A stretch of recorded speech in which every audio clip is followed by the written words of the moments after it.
Cyclone MMA. Hello everybody, my name is Mason from Cyclone MMA and welcome back to another video. Today we're going to be talking about UFC 276 because this card is stacked, people. I'm only talking about the main card. If you want me to talk about the prelims because there are some dope fights on the prelims, comment below and might just make another video for you later this week. Now, there were 6 fights on this main card. There are now 5 because Miesha Tate and Lauren Murphy got canceled. I'm pretty sure Lauren Murphy got pulled out with an injury. But we still have 5 awesome fights here to break down and talk about and give you my predictions for. So let's get into that. First of all, don't bet based on my predictions. That's a good way to lose a lot of money. But yeah, we're going to start from the bottom in the bantamweight division. Pedro Munhoz versus Sean O'Malley. I was surprised to see Sean O'Malley as a heavy favorite, like a minus 320 or something like that. Now, who will win this fight and what could it look like? Pedro Munhoz is a legend in this sport, I think. He's fought the who's in the bantamweight division. He's won some, he's lost some. He's on a 2-fight losing streak. He lost to Jose Aldo, then Dominic Cruz, 2 legends in the sport. And they were close fights too. I see this being a very, very tough test for Sean O'Malley. His toughest test yet, that includes Cheeto. I think Pedro Munhoz versus Cheeto Vera. I think Pedro takes that fight. Now, against Sean O'Malley, he's always got the ankle injury to worry about, especially with Pedro. Pedro has really, really good leg kicks. We saw that in the Jimmy Rivera fight. So, Sean O'Malley has to find a way to get over that hurdle. Now, Sean O'Malley is a crazy good striker, and we've seen him just have spectacular fights his last 3 fights. But Munhoz is not like Paiva and Moutinho and Almeida. He is a different dog. He's a different breed. So we're going to see something else from Sean O'Malley, I think. Will he be able to win? Who knows? But I'm going to go ahead and pick Pedro Munhoz to win this fight. I could see it being a close decision. I could see the leg kicks playing a big part of it. But I think Pedro Munhoz is just so damn tough that he's going to be able to have a lot of success against Sean O'Malley. So I'm picking the underdog. We're going to move on now to the welterweight division. The next fight, Robbie Lawler versus Bryan Barbarena. This has potential of fight of the night. And I know that sounds crazy. You got a 40-year-old Robbie Lawler. Bryan Barbarena is just kind of a guy who doesn't really have main card status. But Bryan Barbarena comes to brawl, dude. And he has some entertaining fights. His fights with Luque are crazy. His last fight with Matt Brown was insane. Who wins this fight? Now, if it's in their prime, Robbie Lawler takes it. But we've seen Robbie Lawler regress quite a bit. And he's on... I think he won his last fight, and it was against Nick Diaz, if I'm not mistaken. I'm quickly trying to look here. Yeah, he won his last fight against Nick Diaz, but that was like a shell of the former self of Nick Diaz. Before that, he had 4 losses in a row: Neil Magny, Colby Covington, Ben Askren, RDA. 4 really good fighters. 3.5 really good fighters. So who do I see winning this thing? I see it being a matter of age. I see it being Robbie Lawler in the twilight of his career at 40, 41 years old.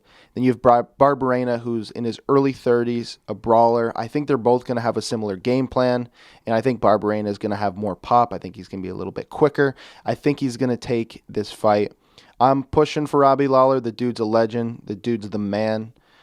How can you hate Robbie Lawler? He's just a savage. He doesn't talk shit. He just goes there and does his job and puts on performances all the time.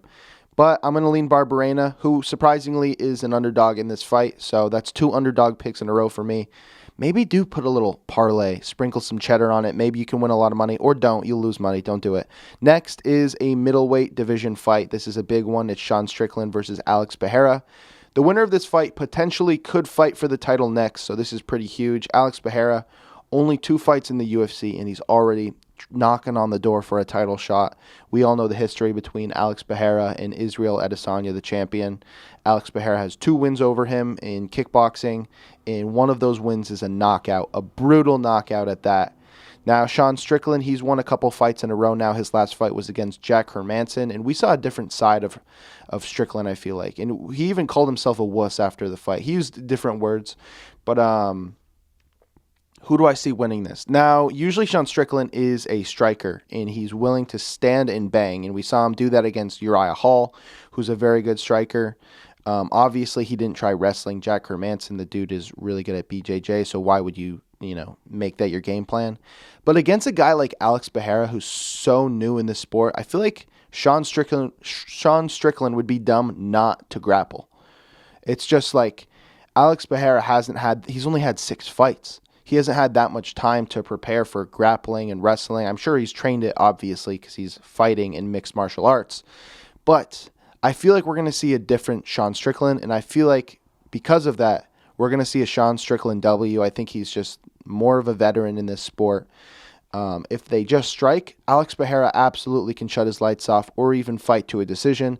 But I think we're going to see a different Sean Strickland. I don't think he's quite the psychopath that just wants to bang that he shows himself to be. I think we're going to see Sean Strickland win a decision, and I think we're going to see a wrestler Sean Strickland in this fight. Who knows? Maybe he could even pull off a submission. Moving on to the people's main event. My boy Max Holloway in the featherweight division is fighting Alexander Volkanovski, the champion, for the trilogy. Oh, man. This is a tough one to talk about because it scares me. Max Holloway's my favorite fighter, and I really want him to win.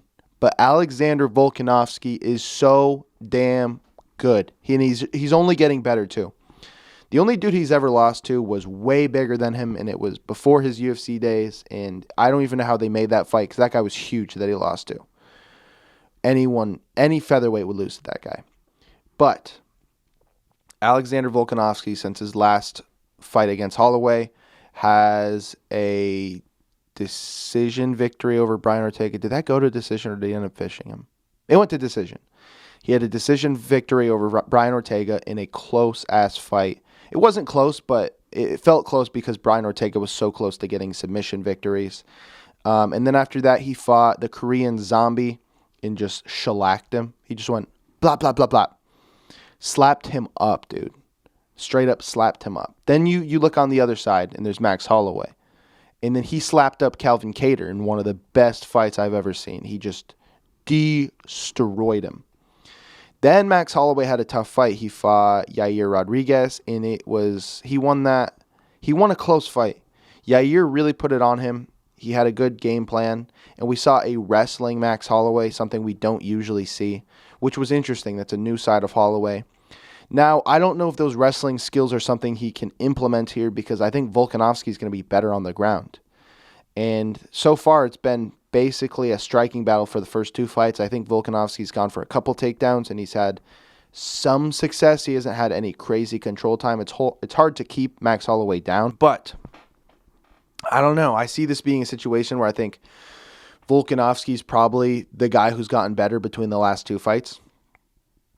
But so it's one of those situations where my head is telling me Volkanovski, my heart is telling me Holloway, and it's which one do I weigh more? I'm gonna go with my heart, okay?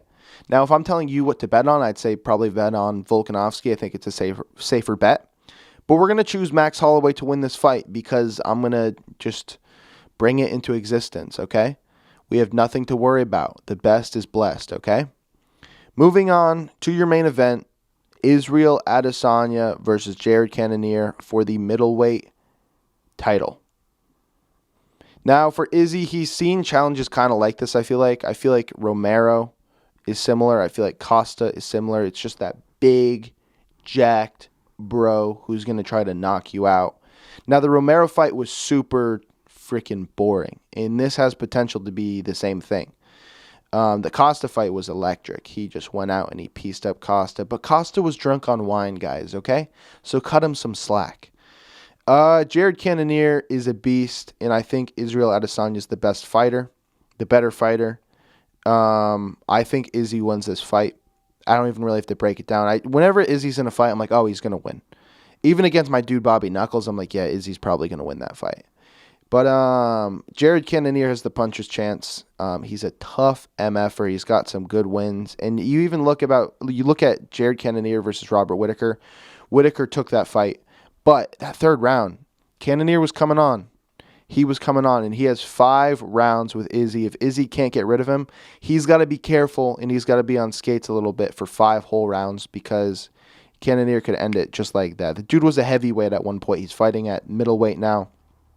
Izzy's got to be careful, but if Izzy can, keep his range, if he can keep distance and just kind of pick them apart, it's going to be huge. He's going to be able to get a W. He's going to be able to get a decision, if not a finish. But yeah, so those are my predictions for the fights. What'd you think? Do you agree? Let me know your fight predictions in the comment section below. Also, let me know if you want me to break down these prelim fights, like the prelims and the early prelims, because there are some dope fights on there. Dudes, this card is sick. This card is super sick. I'm super excited to watch it. This is going to be one of those cards where I start the early prelims and I just watch all the fights. I'm pumped for it. I hope you guys are too. Buy merch. We have merch. You can buy the merch. You can wear it while you're watching UFC 276 on Saturday. If it gets there on time, I don't know. But yeah, guys, I hope you enjoyed this video. If you did, be sure to leave a like below or dislike if you hated it. If you hated it, actually, if you hated it, like it anyways, okay? All right, guys. Peace out.